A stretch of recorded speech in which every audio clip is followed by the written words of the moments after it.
चलिए जी रीड करते हैं इसको। Haemochromatosis, autosomal recessive mutation in H F E gene. बताया था ना आपको मैंने, ये एच एफ ई जीन है, इसमें क्या होता है, म्यूटेशन होता है, राइट।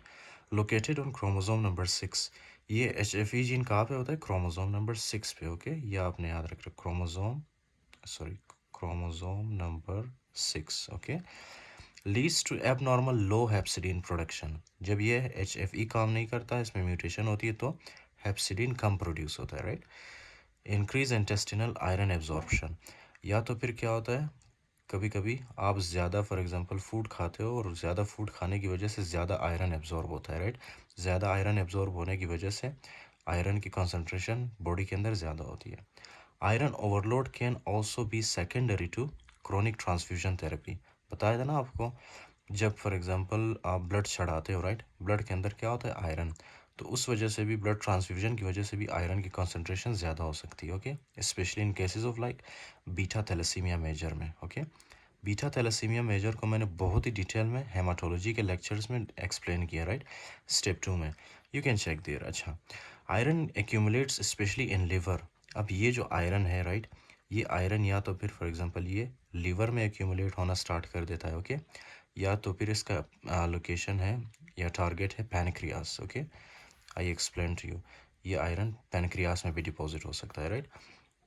या तो फिर ये आयरन कहाँ पे डिपॉजिट हो सकता है, स्किन में। ये देख रहे हो आप, स्किन में, स्किन को कौन सा कलर दिया, ब्रॉन्ज कलर। ओके, जब ये डिपॉजिट होता है, फिर उसके बाद है हार्ट के अंदर डिपॉजिट हो सकता है, ये हार्ट है, राइट। उसके बाद है पिट्यूटरी ग्लैंड। ये देखे आयरन जो है पिट्यूटरी ग्लैंड में जाके डिपॉजिट हुआ है, राइट। या तो फिर जॉइंट्स के अंदर ये देखो आप, ये आयरन है और ये कहाँ पे जाके डिपॉजिट हो रहा है, जॉइंट्स के अंदर। Okay, so I have explained all of them. Haemosiderin यानी iron can be identified on liver, MRI और biopsy with Prussian blue stain. जब प्रूशियन ब्लू स्टेन करते हो, राइट, तो उसमें आपको क्या मिलता है, आयरन हेमोसिड्रीन, राइट। अच्छा जी, फिर उसके बाद है प्रेजेंटेशन क्या है इसकी, presents after age of 40, right, when the total body iron is more than 20 gram. Okay, total iron in the body कितना होता है, मोर देन 20 ग्राम होता है, राइट, इन हीमोक्रोमेटोसिस। अच्छा जी, तो इसमें ये है ना, I am sorry for the interruption, iron loss through menstruation slows progression in females, right. That basically means कि हेमाक्रोमेटोसिस फीमेल्स को ज़्यादा जो है ना, फीमेल्स के अंदर हमें इसके सिम्टम्स नज़र नहीं आते, राइट।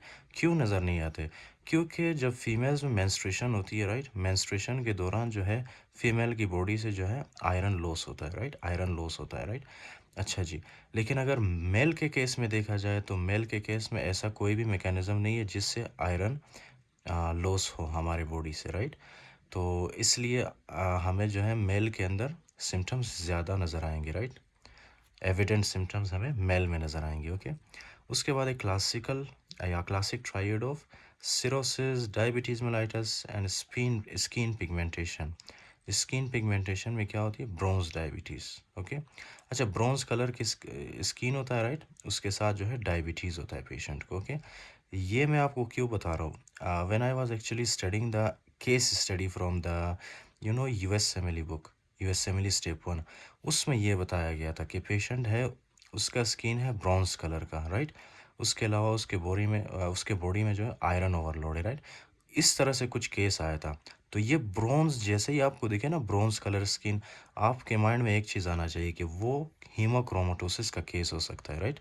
90% ऑफ द चांसेस हैं ब्रॉन्ज कलर स्किन, और उसके साथ डायबिटीज़ क्यों हो रहा है, क्योंकि यही आयरन जो है पैनक्रियास में डिपॉजिट हो रहा है, राइट, और पैनक्रियास को डैमेज कर रहा है, राइट। अच्छा, also causes restrictive cardiomyopathy and dilated cardiomyopathy, right, ये मैंने आपको बताया था। उसके बाद है हाइपोगोनेडिज्म। अच्छा, हाइपोगोनेडिज्म भी करवा सकता है, राइट, ये हाइपोगोनेडिज्म। Next is arthropathy.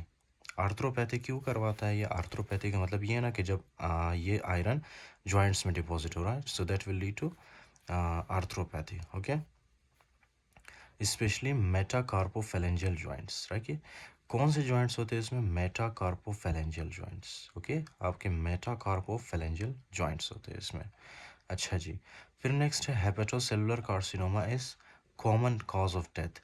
अगर आपने इसको ट्रीट नहीं किया हीमोक्रोमेटोसिस को, राइट, तो ये आपके लीवर को इतना डैमेज करता है, आपके लीवर को इतना डैमेज करता है कि ये लीवर में सिरोसिस हो जाता है, right? Cirrhosis, cirrhosis is the most interesting topic of the hepatology, right? Cirrhosis और hepatocellular carcinoma I will teach you in detail, okay? कि ये होते क्या है। अच्छा जी, तो hepatocellular carcinoma is common cause of death, okay? Hepatocellular carcinoma का मतलब क्या है? हेपेटोसेलर कार्सिनोमा का मतलब है हेपेटोसाइट का कैंसर, ओके? हेपेटोसाइट के कैंसर को या लीवर के कैंसर को हम क्या कहते हैं? Hepatocellular carcinoma, okay? तो ये कि अगर आपने इस कंडीशन को ट्रीट नहीं किया हेमोक्रोमेटोसिस को, so that will lead to cirrhosis या तो फिर हेपेटोसेलुलर कार्सिनोमा, ओके? नेक्स्ट है ट्रीटमेंट। ट्रीटमेंट में क्या देते हो आप? रिपीटेड फ्लेबोटमी। रिपीटेड फ्लेबोटमी का क्या मतलब है? फ्लेबोटमी एक ऐसा मैकेनिज्म, एक ऐसा टेक्निक है, राइट, जिसके ज़रिए से आप क्या करते हो? आयरन को आप रिमूव करते हो फ्रॉम द ब्लड, या तो फिर आयरन को आप ड्रेन करते हो फ्रॉम द ब्लड, ठीक है? इन शॉर्ट आयरन को आप निकालते हो बॉडी के अंदर से, राइट? क्योंकि आयरन क्या है? एक्सेसिव फॉर्म में मौजूद है जो हमारे बॉडी को नुकसान पहुंचा रहा है, राइट? फिर उसके बाद है आयरन चिलेशन विथ डिफेरक्समीन, राइट, डेफेरिप्रोन। अब कुछ ये एजेंट्स हैं आपके पास जिनके थ्रू आप क्या करते हो? आयरन चिलेशन करते हो। आयरन चिलेशन का मतलब यही है कि आप आयरन को बॉडी के अंदर से रिमूव करते हो, okay? So this condition is called as haemochromatosis. The most important one is this one, okay? We see the total iron binding capacity will decrease, the total ferritin level will increase, right? Total ferritin का मतलब क्या है? Ferritin जो है stored form of iron को ferritin कहते हैं, right? तो ऑब्वियसली हेमोक्रोमेटोसिस में आयरन ज़्यादा हो रहा है तो आयरन स्टोर भी ज़्यादा हो रहा है, ओके? फिर उसके बाद आयरन ज़्यादा होता है इसमें, ये तो होता ही है ऑब्वियसली, सबको पता है। ट्रांसफरेंस सेचुरेशन ज़्यादा होती है। अगर आपने really you want to study these terminologies in detail, okay, I have explained them in the step 2 in the hematology lectures, right? I don't have much time कि मैं ये आपको एग्जैक्टली मतलब अभी समझाऊँ, right? It will take a lot of time obviously because they are very conceptual topics, okay? Because when you study about iron deficiency anemia, anemia of chronic disease, right, उसमें आपने इन्हीं चीज़ों को देख के आपने डायग्नोसिस बनाना होता है, राइट? सो इनको समझाना it needs a lot of time, okay, to explain actually these terminologies, okay? But still if you want to study you can study from this step too, okay?